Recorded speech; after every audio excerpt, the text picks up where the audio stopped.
Lincoln and the Constitution, Part 1. I want to begin with a story about General Joseph Hooker.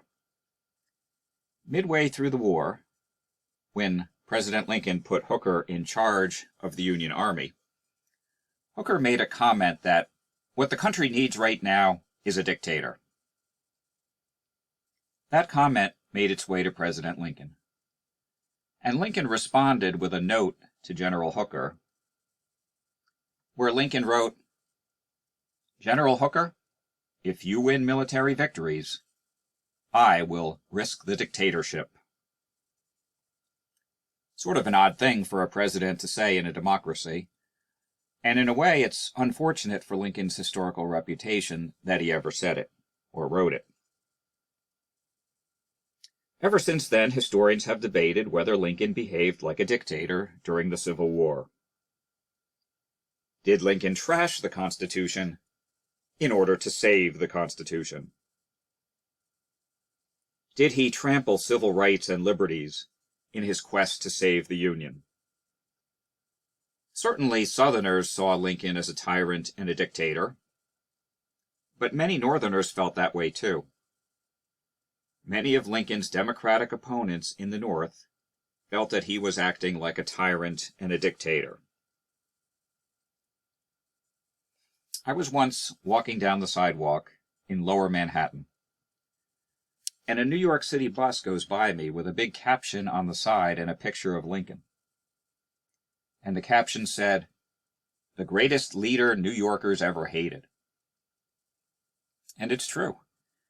Most New Yorkers at the time of the Civil War were Democrats. They opposed Lincoln and viewed him as a tyrant or dictator. Here's a Democratic cartoon that captures that view of Lincoln. This cartoon shows Lincoln as the mythological phoenix bird, drawing his strength from the destruction, from the burning of the United States Constitution, free press, states' rights, habeas corpus, and so on. So that would be a Democratic Lincoln the Dictator cartoon. Ever since the war ended, charges of dictatorship have continued against Lincoln. Interestingly, some of Lincoln's defenders agree that he acted like a dictator during the Civil War. That is, some of Lincoln's admirers echo the charges of his enemies. These Lincoln admirers would argue, yes, Lincoln was a dictator during the Civil War, because he had no choice in the matter. He had to be a dictator to save the Union.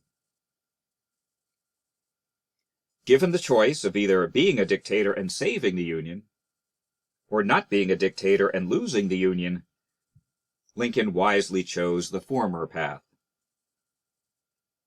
In other words, these Lincoln admirers would argue that he was a great president because he became a dictator when the country needed one.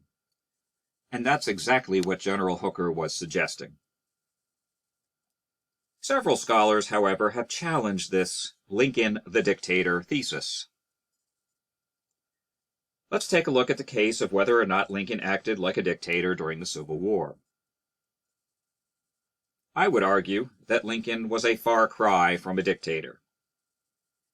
In fact, if you call Lincoln a dictator during the Civil War, then I think you completely miss one of the key aspects of his greatness as a leader. I would argue that Lincoln was a great leader because he stretched the powers of the presidency to the very limit without becoming a dictator. That is, Lincoln walked a fine line. He acted vigorously to save the Union, but not so vigorously that he trampled the Constitution. The charge that Lincoln was a dictator stems from his alleged violations of the Constitution. Let's scrutinize the record. At the beginning of the Civil War, Lincoln did two things that one could argue unconstitutionally usurped or invaded the powers of Congress. First, Lincoln, on his own, ordered an increase, an enlargement, in the size of the U.S. Army. Lincoln increased the number of regiments and brigades. But that's Congress's duty.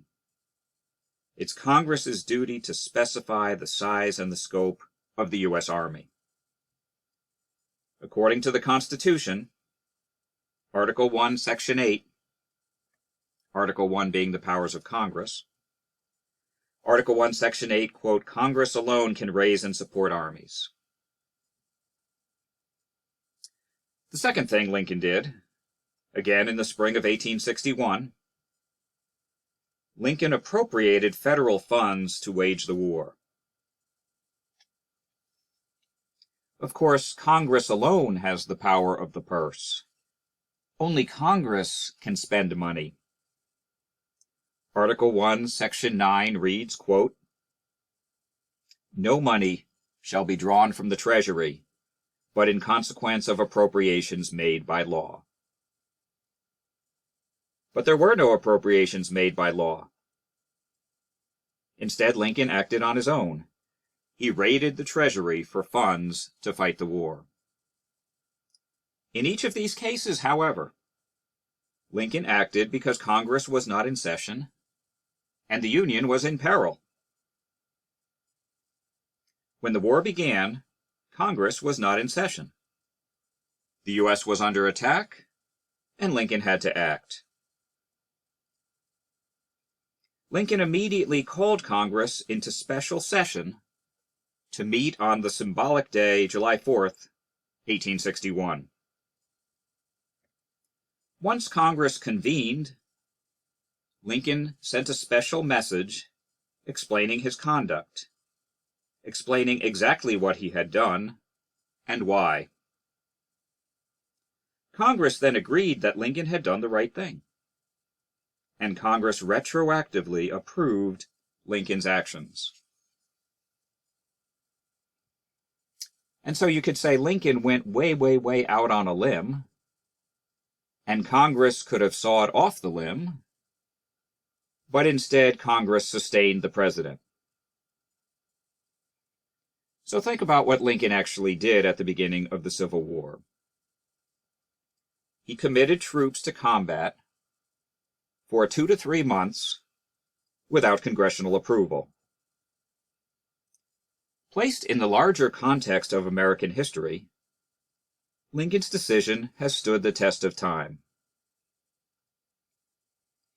Are you familiar with the 1973 War Powers Act? This act says that the president can commit troops to combat for up to 90 days without congressional approval. The president can commit troops for 60 days, and then if Congress doesn't approve, doesn't like it, the president has 30 days to withdraw the troops, or 90 days total. The War Powers Act was passed towards the end of the Vietnam War to prevent any future Vietnam wars from taking place without congressional authorization. I think it's interesting what Lincoln did in 1861 would be legitimate today under the 1973 War Powers Act. Now, on the one hand, what I'm suggesting is totally ahistorical, which is to judge Lincoln in the 19th century by today's law. Totally ahistorical, but I think it is interesting that what Lincoln did in the Civil War would pass muster today in post-Vietnam America under the 1973 War Powers Act, where the president has been reined in by Congress. That is hardly dictatorial behavior by the president. Another constitutional gray area under Lincoln was military arrests.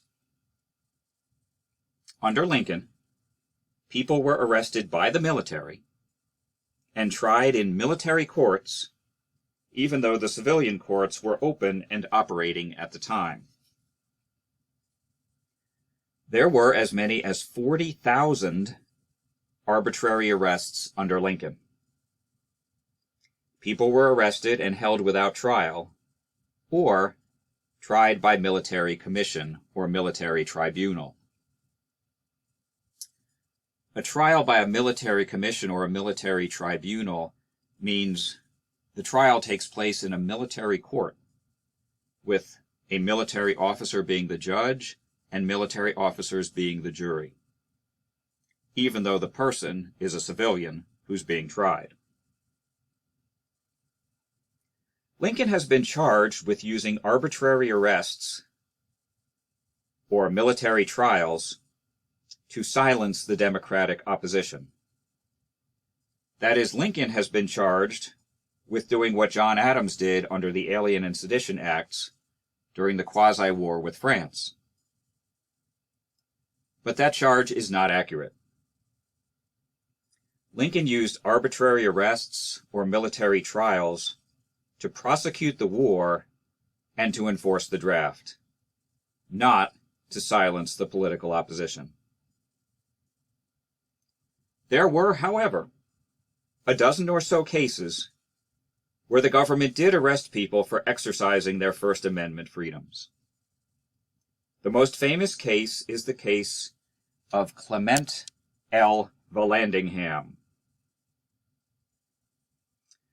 Vallandigham was a Democrat, an opponent of the war from Ohio. Vallandigham was a Democratic congressman from Ohio. When he ran for re-election to Congress in 1862, the Republicans gerrymandered him.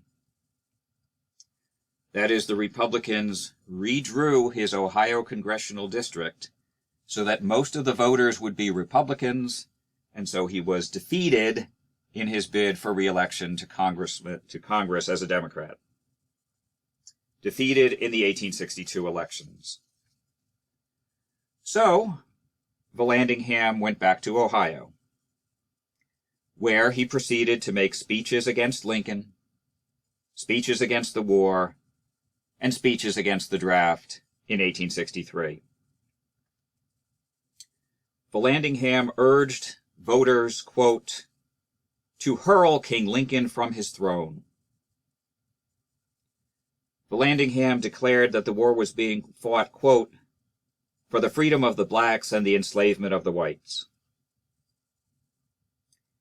In his speeches, though, against the war, against Lincoln, against the draft, Vallandigham always urged, admonished, warned his audience, oppose the draft, oppose Lincoln, oppose the war, but always do it legally and constitutionally through the ballot box on Election Day. Well, the military commander in Ohio was General Ambrose Burnside. After Burnside had screwed up in the Battle of the Battle of Fredericksburg, Lincoln fired him and replaced him with General Hooker. And then Lincoln figured, where can I send Burnside where he's not going to cause any trouble? I know, I'll send him to Ohio. Well, guess what? Burnside caused trouble in Ohio. Burnside issued a military order for Ohio called General Order Number 38, which declared that speaking out against the war was a crime in Ohio.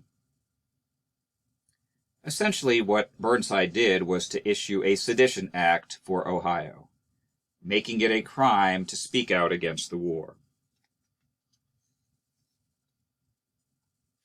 A pretty clear violation of the First Amendment.